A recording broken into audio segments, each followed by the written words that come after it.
So this is the Guild 2 Renaissance, which is like a standalone expansion for the Guild 2, which I never played. I just played this one. I know nothing about this game. I know absolutely nothing about this game. I have never played it. I've never looked at it. It's totally outside of my wheelhouse. Well, I'm about to put it in your eyeballs. So this is my. So I got a little family here. I've got Joseph, and I think it's Matilda, Joseph Hall. Yeah. So this is this takes place in like medieval Europe, like late like 1400s, and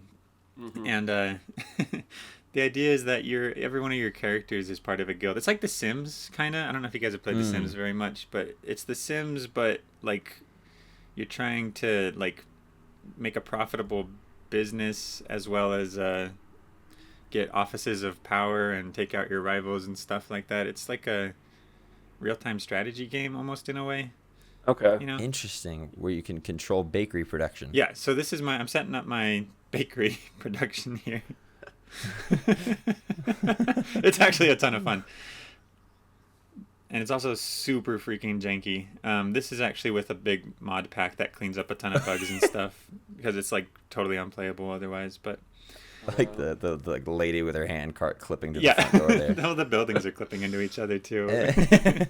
How old is this game? This game is I'll pull it up.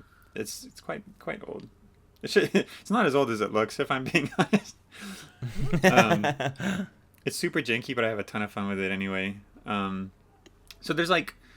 what my goal in this thing is that I'm trying to get to become the mayor of the town. So I gotta like kind of do my underhanded, under the table type politicking and stuff. There's a certain number of other dynasties that you're competing against, plus a bunch of like non-dynastic like NPC type characters. I mean, these are all NPCs, but you got like your big players and your little players and stuff. So yeah, so this is yeah.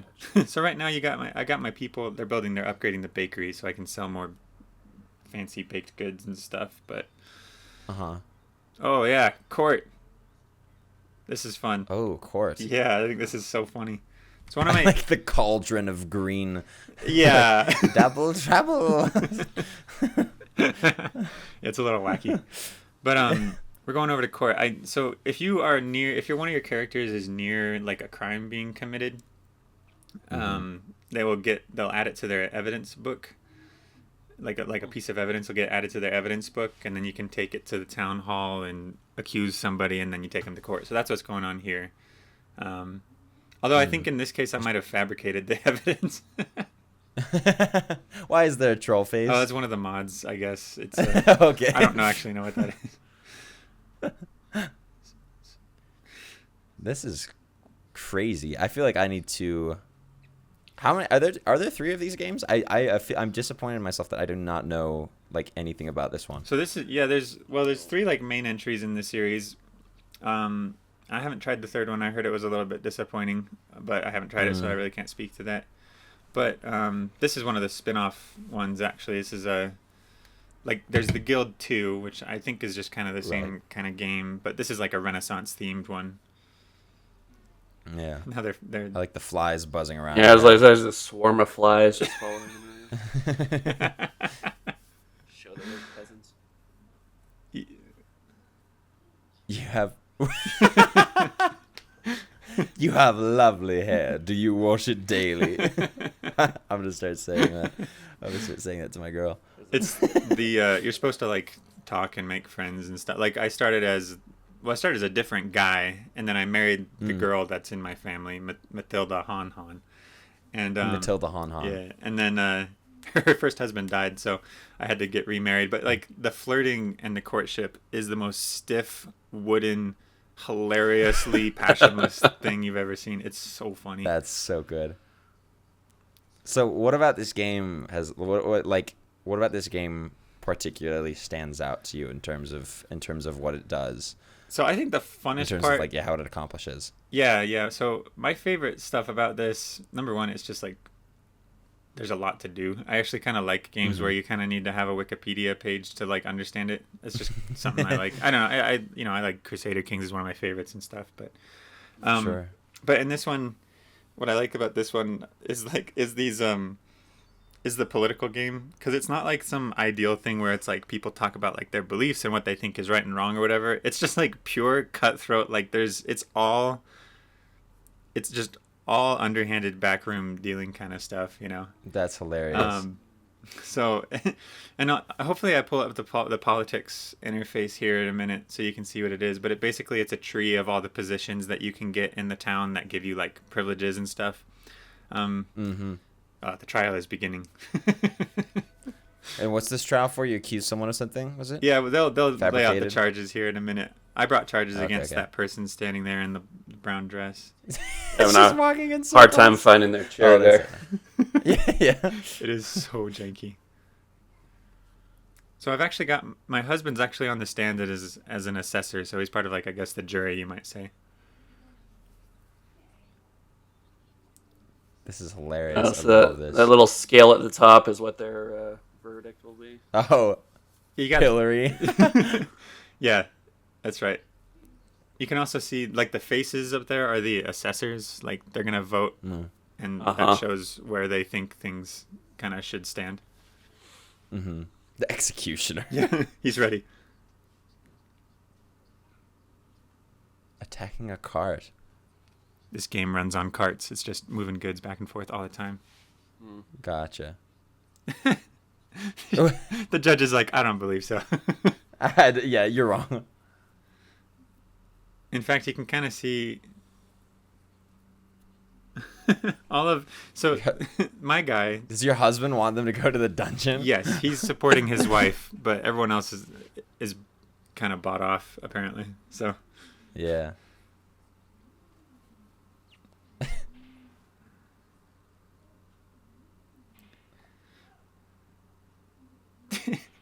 I'm so enraptured by this. I'm like speechless. This game is great. Unreasonable.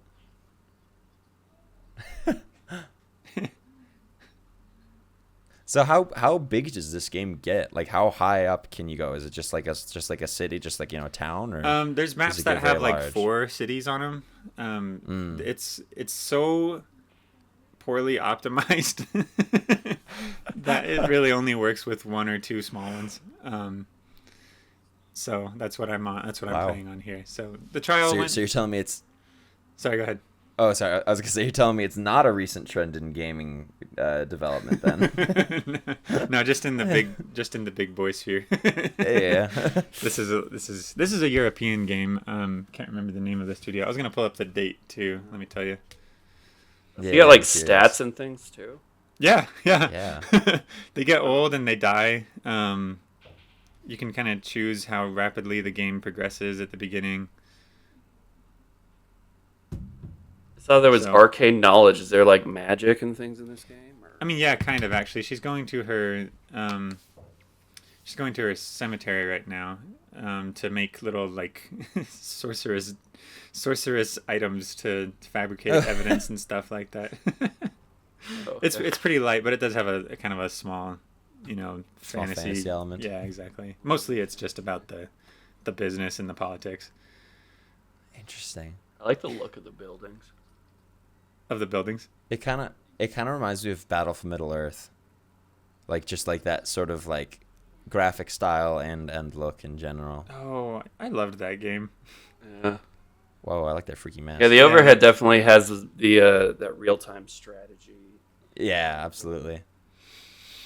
It's wild that it's real-time strategy, but it's like you're still controlling. Like this is like Manor Lords mixed with The Sims. Yeah. Like, which is really, really odd. Yeah, most of these buildings do not belong to me. They belong to like other characters and stuff like that. Like I think you can see a list of all the buildings I got on the right there. The top 2 are just like the town stuff, like the town hall and the marketplace. But then the bottom 4 are mine, including our house. So 3 businesses and a house. I got a windmill, a cemetery, and a bakery, I think. This game came out in 2010. This game came out in 2010? Oh. Like a year before Skyrim? I would not have guessed that. I was going to say, oh yeah, like 2006. I think that was the first one. This is like the The first one, or well, the Guild 2 came out in 2006. So Wow. So you can hire, like, I've got in Wow. the top there, you got like my serfs under like that thing where it says production. You know, it's got like my workers, and I just like assign them to make things, and I got to make sure they have the resources to do that. So a big part of this game is also like supply chain. Like, you know, certain buildings produce resources, and certain buildings require those resources. You know, and it's just like one big kind of circle of resources, and then you just sell it at the marketplace, and supply and demand fluctuates based on prices fluctuate based on supply and demand. Sure. Which, yeah. Oh, someone slandered me on the notice board. Oh no! Off with their heads. That woman appeared to have been stung by bees. It looked like in the top left corner. Oh. She kind of was rocking that chipmunk look. Man. So yeah, it's just the most cutthroat. Like, there's nothing idealized about this. It's like, it doesn't even pretend that anyone's like a good guy. It's like, I mean, you can do good things. Like, you can, like, you know, you don't have to be underhanded and whatever, but like, it's all built for that, you know? Right. So you can even like have people killed and stuff like that, and you know. Man, is there any sort of like what's the word I'm looking for? International affairs, or is it all local? There's like a kind of a nod to it. What will happen every once in a while is that you'll get a notice that's like, the King of France is going to war with so and so, and then it's like, do you want to participate? And then you might send your character off for, you know, a few days or something, and then, you know, actually he's going off to do a contract right now. They need a baker to cater an event, so he's going to do that. He's off to do that. Yeah. So actually, Go ahead, Aaron. I was saying, is there like a fail state with this game? Like, can you get a game over? Your characters die? You know, I've not had it happen to me, but I'm pretty sure if your family all dies, that's what, you know. It's kind of interesting. Too. Sims does that too, huh? Yeah, I guess so. I've never had that happen in The Sims. I think you have to try really hard to get your Sims to die. Yeah, I have. Especially like a large family. But there's at the beginning, you choose what the mission is. Like, you know, like, it's like, is it an elimination thing where all the dynasties are trying to get rid of each other, you know? Or is it like this one I chose, I wanted to try to become the mayor. And so that's my goal here. And so the way that works, we haven't seen the political screen. Hopefully it will show up in a minute here. But it's that little crown in the bottom right corner. If I ever click on that, that's what that's about. But Okay. the but you want to get like elected to certain positions. You kind of have to make your way up from the bottom, you know. And basically it's just like, make sure you bribe the right people. That's basically what it comes down to. Or make sure that the other people who are going for that position are in jail or dead or incapacitated in some way, you know. Or that you slander them so bad that, you know, they can't in good conscience elect them. There it is. Oh, okay. So I'm trying to get in on it, I think, as the guild representative right now, bottom right. Right. And you got to work your way up to become the mayor. But they have an entrenched power structure here. I had a really hard time dislodging it. Had a hard time breaking into that. Did that man just die? Yeah, those guys taking the stuff out of the carts just killed him. Oh. All's fair, I suppose. So I was just doing some research on this studio that made this. It's called Forehead Studios, I believe. It seems like this is their cup of tea. They're a big fan of simulation games. So there's like, obviously, the Guild 2, which is interesting because you would think that the game before it would be called The Guild, but it's called Europa 1400 The Guild. And then there's the Guild 2, and then the Guild 2 Renaissance. There's another expansion called the Guild 2 Pirates of the European Seas. Oh, yeah.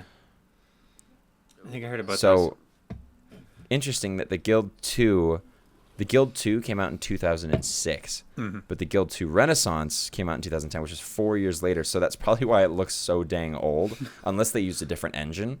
I would imagine that this is just the same engine that they ran the Guild 2 on. Oh, you might be right. But I don't know. It looks like that. I wouldn't be surprised. So funny. The last game they made was in 2012. At least that studio. It looks like they shifted and changed. What was it? Was it the Guild you know. 3? Because I thought it was The more last, recent. the last, or I wonder if maybe it was a different. I wonder if they were. I mean, it could have been a different studio or team doing the Guild 3. If I don't know though. Yeah, it's possible they could have gotten like morphed into one or something with someone else. Yeah. They're German though. They're a German. Oh yeah, German, that sounds German right. game company. She's going to church so that she can get recognized for going to church. It's all Even public. though she was doing her like black magic sorcery stuff in the cemetery. It's all about appearances, Yeah. man.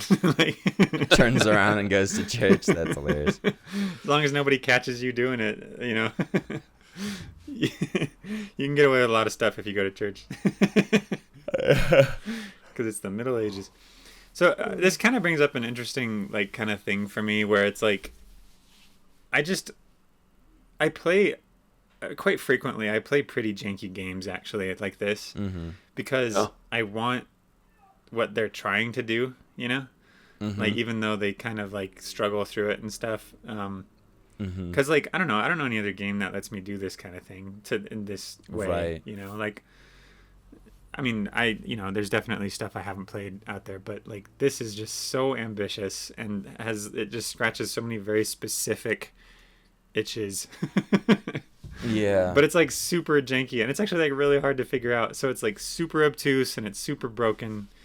But I end up playing a lot of games that are like that, so I forgot she was a Protestant. She can't go to the Catholic Church. Gotta draw the line somewhere. Yeah. It's interesting. It's like, I obviously this is not so much like the sort of game I play. Wow, she's tweaking out in the left corner there. Holy moly! I think she's running.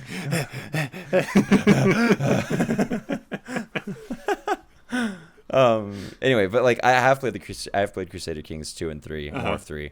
And I think that's probably my favorite of this type of game. I don't know. I think it would be silly to say that these are the same types of game. They're very different. But Yeah. In terms of like the sort of strategy management, especially of this era, you know, Renaissance, medieval ages, ancient, whatever. But they're so ambitious that I can't help but like just admire the scope of this. Like janky and busted as it is, and old as it is, like there's so much ambition here. It's honestly pretty delightful to watch. Like a lot of wonderful systems at play. Yeah. At least it's trying, you know. Yeah, I feel like I'm watching an ant colony. You know, like Yeah. and it's mesmerizing. Well, that's one of those fascinating things where like nothing is really illusory. Like it's actually doing everything. Like it's actually simulating literally everything, which might be part of why it doesn't Why it runs run so so poor. great as it expands. Because like, you know, every person that you see is doing something. Like they have a job, you know. Every person that, you know, some of them are just hanging out because they don't know what to do with themselves, but like they're not just there as set dressing. Like every building has a function. The market is stocked by goods that come from all the buildings and stuff like that. And so like if you want to buy something and someone isn't producing it, like that's just too bad. Like, it doesn't exist. Wow. So I think that, you know, that there's a trade-off there where it's like you can't really like curate the player experience to be a particular way by doing tricks and things like that, but also like at least you know it's all real. Like it's all I don't know, it's like Dwarf Fortress, you know. It's not like they pretend. They just don't really. It's all, you know, it's kind of an indifferent, you know, thing. It makes it feel really alive. Yeah. It's just systems. Yeah, it's all systems. What I like about that though is because it's not so much smoke and mirrors, which means it's comprehensible, even if it is complex. Like at the end of the day, like you can learn exactly how this game goes, and you can know all the ins and outs because it's all systems, and it's not, you know, it's not tricking you, it's not bamboozling you and pulling the wool over your eyes to like make stuff work. It's like, well, how does this work? And you can know how it works. Like you can observe and just figure it out. Yeah. Which is fun. That probably makes it a really fun like kind of game to play, because you're kind of like not micromanaging, but you know, you're min-maxing this sort of experience. It's a strategy game, you know. So I think it makes Yeah. sense that it's more that it's actually like all codified and standardized with rules and stuff. Although, you know, Yeah. so I've got kind of a question for you guys. Like, Yeah. at what point do you feel like? Do you ever feel like? Because this happens to me sometimes. That like you're playing a game and you can tell that it's just pretending or lying to you or whatever. It's like, yeah, it's doing this thing. Does that ever bother you or does it not bother you? And is there like a line or like a distinction, you know, that Yeah. makes a difference? Does that make sense? I mean, every game lies to you in some extent, you know, like even just from the point of view of games. So, you know, a lot of times it's like whatever your camera's facing, that's what's loaded into the world. And then, you know, if you were to move around, things would be different. Or a lot of times games, I don't know, like roguelite or action games, when it seems like it's just a random chance, it's actually either in your favor or against you, you know, whatever you're doing. But I think it's how the game hides it, whether or not it's frustrating. Like if it becomes obvious. I'm trying to think if there's an example where it's like, oh, it's obviously that game is cheating or helping me or. It's almost like watching a movie, you know, I guess. Yeah. It's that suspension of disbelief thing. It's like, well, obviously I know these are just actors, you know, but like, I don't care. But sometimes I do care, you know? And I guess it just depends on the execution, like you're saying. Okay, so this is a weird example, but this is not a game, but I was watching this one like reality TV show on Netflix, and they were supposed to it was the one where they have to figure out if it's like a real cake or not. But then there was like always a guest judge, and this one episode is really apparent that this one judge was trying to get them to go for an obviously fake one. And it's like, okay, I know it's a reality show. I know it's all fake, but like, I'm immediately not invested into this because it's so obvious that it's fake now, you know? Yeah. So I guess the game, yeah, it's like, I guess kind of similar to a reality TV. It's like, yeah, no, it's fake. It's like curated for player experience. It's not usually completely random. I mean, again, maybe games that are more ambitious, and I always kind of respect the game that doesn't,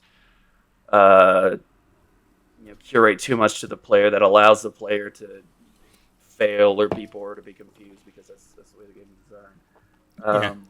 But I think if it can kind of keep up that facade of this is a genuine experience, then I don't know, it works. It reminds me of taking my theater classes back at college or whatever and learning that, like, it was like there's kind of like a threshold for that suspension of disbelief. Like there's kind of like the audience is willing to like accept that you're doing stuff that isn't real, but you want to make it as easy for them as possible to accept it, even though they know, and I guess there's like a threshold or something that you might cross where it's like, okay, that's silly. I'm not buying that.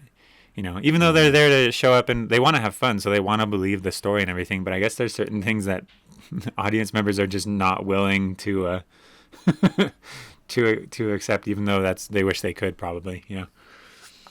I think there's some degree of like action and reaction to that. I'm thinking about like specifically in games, if the game wants me to believe something, or at least to suspend my disbelief about some mechanic or some whatever, like the game itself has to make it feel like the game has to make it seem like the game believes that it's real, that the game is suspending its disbelief. So like, I think there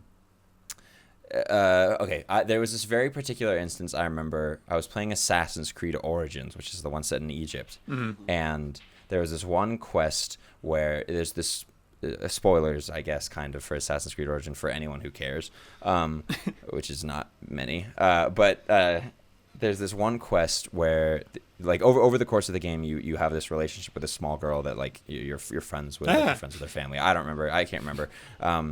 But she's this small girl, and she gets involved with some bad guys, and some bad stuff happens, and she ends up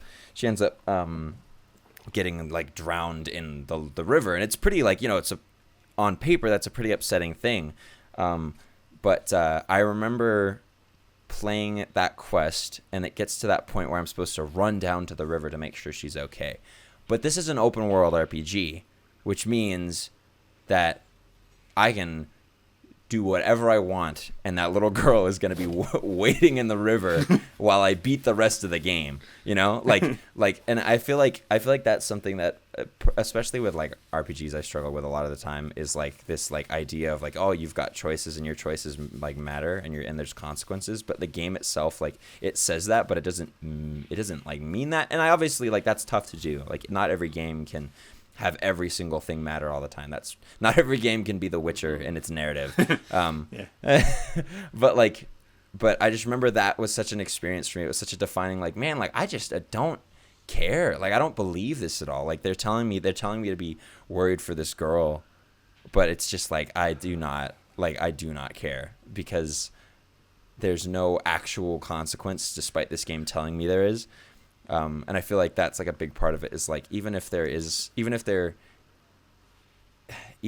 a consequence, if the game can kind of like pretend that there is well enough, then like I'm strung along, you know, I'm along for the ride. And I feel like that could extend itself to like all other systems, not just narratively too. I actually really like that. You know, if the game believes what it's doing is real, you know, like, I guess that's kind of the difference between like good acting and bad acting to me too. I mean, obviously there's more to it than just that, but like, if I don't know, commitment, you know, like, are you committed to the bit, you know, are you like, are you doing it like halfway? Because if you're only putting half of your effort into it as like the designer or the storyteller or whatever, then why should I put my effort into, you know, why should I have to, you know, like, do the rest of that? Why should I have to meet you halfway there? You know, like you should probably try to do the best that you can do to make this like make sense and be believable. And then after that, you know, as long as you did that, like, I'm willing to accept that, you know, and be like, yeah, no, I'm cool with this. I know that it's not real, but I'm going to pretend it is, and I'm happy to. So, because you are, you know? Yeah, exactly. It's sort of like a fake it till you make it in a weird way. No, but yeah, it's so true about that commitment. 'Cause the more you learn about something, the more you're aware of something. Like, you're really in the theater, you watch a lot of movies, you play a lot of video games, you can kind of tell the behind the scenes, you know, even if they're trying to hide it. But if you see that commitment, if you see that effort that's going into it, then you can respect that, even though you know what's going on, you know. Yeah. I remember. It's sorry, fun because. No, you got it. No, you good. I was gonna say, it's fun, like, watching this game right now, just like watching what's going on. Like, it's very clear to me. Like, I can see the seams. I can see the limitations. I can see whether those limitations are visual or, I mean, obviously, like, I've not played this, so I don't know all the weeds. I'm not in the weeds of you know, its mechanics. But what I can see also is that there's a huge level of commitment here to like what's going on. So like, even though I feel like I can see the seams and I can see where this game was kind of stitched together, however haphazardly, like I kind of feel it. And to that degree, I feel like I wouldn't have a hard time playing this game and being sold on it. I feel like I wouldn't have a hard time being invested in this, because these devs very clearly had a vision and went for it, you know, to whatever degree of success. But at least like I can see it. I can totally see it. You know. Yeah. You were gonna say something though, Zach. I remember talking. I remember thinking a few times as I was beginning to learn more about how this kind of stuff works. You know, the behind the scenes stuff that Aaron was talking about. And I remember thinking, like, is this going to ruin the magic for me? You know, like, if you know, because it's like a magic trick, right? Like they do some stuff, they don't show you what it is, and then it produces something magical, you know, is kind of what, you know. And I thought, is this going to ruin it for me? And I've been very pleased to not have the magic ruined for me. Actually, like, I can still be totally enraptured by something, even if I know exactly how it was done, you know. Which is good, because, like, you know, even though I don't know, I guess that was what makes, I know how movies get made kind of generally. I know, you know, how games get made. I know how people write books. I know, you know, like, but I still really like reading all of them and watching them and playing them and stuff. And like, even though, and it's almost like the more I learn about how it's done, the deeper my like appreciation for the good stuff is too, you know? Right. That's Yeah. I feel like sometimes I do have that same experience where like I think I was worried for a while about like, okay, if I learn too much about this in this particular case, video games, am I gonna be nitpicking so much that I'm not gonna be able to like enjoy? Am I gonna not be able to enjoy these things because like now I'm aware of all these visual tricks or these gameplay mechanics, or I'm aware that, you know, just like all of the tricks of the trade, and I feel like that has not been the case. I feel like it's only made me kind of more excited every time I play games. Like, oh, they're doing this trick that I know about, and that's cool, that's exciting, and it kind of feels like you're in the know, you know? Yeah. Yeah, definitely. Well, and yeah, and I think it makes you, I don't know, it makes you realize how much, like, I guess the more I've learned about how things kind of work, the more I'm like, dang, that's impressive. Like when it is done impressively. Yeah. I guess it also makes me go, wow, that was really stupid when they really dropped the ball, you know? I think it does make it a little harder to appreciate, even on a more base level, mediocre art, but when something is really good, then you can appreciate it that much better. Yeah, I get that. Wow. Because what that means is that, like, you kind of, I mean, if you really want to, like, appreciate the good stuff, then you got to learn about it. But the more you do, the more you have to maybe let go of the mediocre stuff that you might have really enjoyed, you know? Yeah. Which is like, absolutely. That's like, I would really like to enjoy, I don't know, I crossed some line at some point where I wasn't really able to enjoy superhero movies anymore. And like, you know, and I'm not saying, well, I don't care. Anyway, but but I kind of wish that I sometimes, I don't actually wish this was the case, but sometimes I'm like, dang, like there's so many, like, right. if I still liked this stuff, if I was still like a super fan, I would never run out of things to like watch and enjoy and be delighted by, you know, because there's so much, but it just doesn't work for me anymore. You know, I don't know. I don't know if it's because of what we're talking about, or maybe I just got older and my priorities changed or something. I don't know, but You're becoming a snob, is I think the Yeah, I think you can hold on to some of it a little bit if you still find things to enjoy, you know, to appreciate. Like even if something's not great, there's usually still something about it, you know, that's high enough quality to latch on to, you know, and appreciate at least in its moment. You know, even if it's like, oh, okay, well, the whole story's kind of dumb, but you know, the visuals are interesting, or the way that they have set it up, or if it's a game, if it's kind of a dumb game that caters to the player, but it's still fun to play, you'd be like, oh, well, it's pretty cool that they were able to make this game so engaging, or you know. we should totally have an episode where we talk about mediocre games that we really like. Yeah, totally. It would be really compelling, actually. that'd be fun. We might have just done Bring out the whole Ubisoft collection. Yeah. It's like, okay, I know that Skyrim's not good, but why do I keep playing it? I don't know why I can't stop playing. Well, I actually haven't played Skyrim for several years now, but you know, yeah, it's been a minute. like I miss it though. Even though every time I play it, I'm like, ugh. Yeah, frustrated. Yeah. But yeah. But I think it's kind of the hard truth. Like, if you enjoy something, you can't just write it all off as like, oh, this is all complete trash, but I guess I enjoy it. So there must be something about it that works, right? It must be. Yeah. Yeah, something yeah. But yeah, off topic of video games, this thing I've noticed lately, I have a really hard time enjoying like a community theater play, or like even just like most stage things. Like, it seems very rare where I see a show and it's just like, oh man, that was fantastic. Like, I can't shut off that critical nitpicking thing in my head. And so, like, even if show's like mostly good, just in my head, I'm like, but if this was better, or this was that, or they weren't in it, and this, and several times after I watch a show, I'm like, man, I wish I could just enjoy this for what it is. But Yeah. that's, I don't know, maybe just because I've done it so much, it's hard to get in that space again. Yeah. Yeah. And It's tough.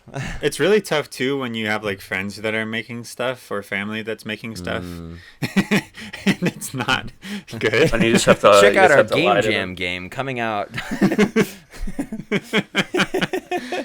You know, because it's like, I don't know, you like Yeah, listen you to want this you want to love it because it's something that someone you love made, but like maybe sometimes you're too critical and judgy about the quality of art, you know.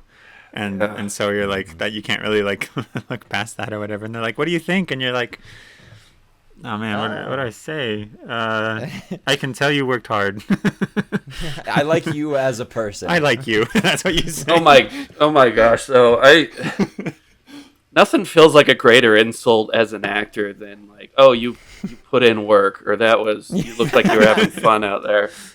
Like, You really went all out for that one. I was doing this opera thing at SVU, and like these other people, I think it was Dr. Romero, but he's like going to different actors, like, oh, it's like, oh man, it's like you sound so good, you really came into your own. It's like, wow, that was fantastic, you did a good job, Aaron, you worked hard. That stings. That's rough. No. Oh man. I thought it was good. I wonder if that's how like Ubisoft like I keep on Ubisoft, you didn't work shafting hard, Ubisoft here, but you know they're not the only one. You worked hard. You worked hard. No, I think the thing with Ubisoft is they didn't work hard. They have this template of their games, and they just put through it, and they're good enough at designing like a kind of an interesting setting and fun enough gameplay that you can kind of roll with it. But Have you guys seen that new trailer with the horse gliding across the street? The horse gliding across the What? street. So they put out what's the new one, the Japanese one? Oh, the Assassin's Creed Shadows, I think it's called. Yeah, Or something. with the black guy in Japan. So the yeah. So there was a trailer they launched, or they dropped a trailer, and there's a bit where in the trailer. Now the trailer is where you like, you know, best foot forward. You hide all of the problems of the game, right? Like Right. in the trailer, there's a bit where the horse is walking down the street and it is not moving properly, and it does not look good. That's really funny. And this is in the I gotta trailer. look that up. Yeah, check it out. It's pretty fun. yeah, their horse riding does not feel good. I've been playing Assassin's Creed Odyssey a bit, and it's like, man, this. I know everyone said the horse in The Witcher was janky, but this feels so much more mechanical and just, like. It's like this static animation that just kind of repeats as you like go. It doesn't really move with you. That's so weird. Oh, man, that's really funny. You know what my favorite horse is, and this might be silly, but it's the one from Kingdom Come Deliverance, actually. Oh, played yeah. that. It's just the way it moves and the way that your camera moves as you get on and off the horse. It feels so good. I love it. It's, I mean, not like easy. That game is never easy. But like, it feels like you're getting on a horse. It feels like Spider-Man getting on a horse. It makes you feel like getting Like on Spider-Man on a Spider-Man. horse. I think my favorite horse still has to go to Shadow of the Colossus. Oh, that's a good one. That's so good. That one looks good But too. yeah, it looks great. But we should probably call it here for now. Yeah, you're right. I don't want to cut it short, but we should probably do that. But Before this turns good. into who's your favorite video game horse, the episode. Yeah. we'll do that next time. All right, gents, thanks for doing this with me. Yeah, Yeah. absolutely. This was a pleasure. I'm excited to do more. So. All right, take care, boys. Thanks.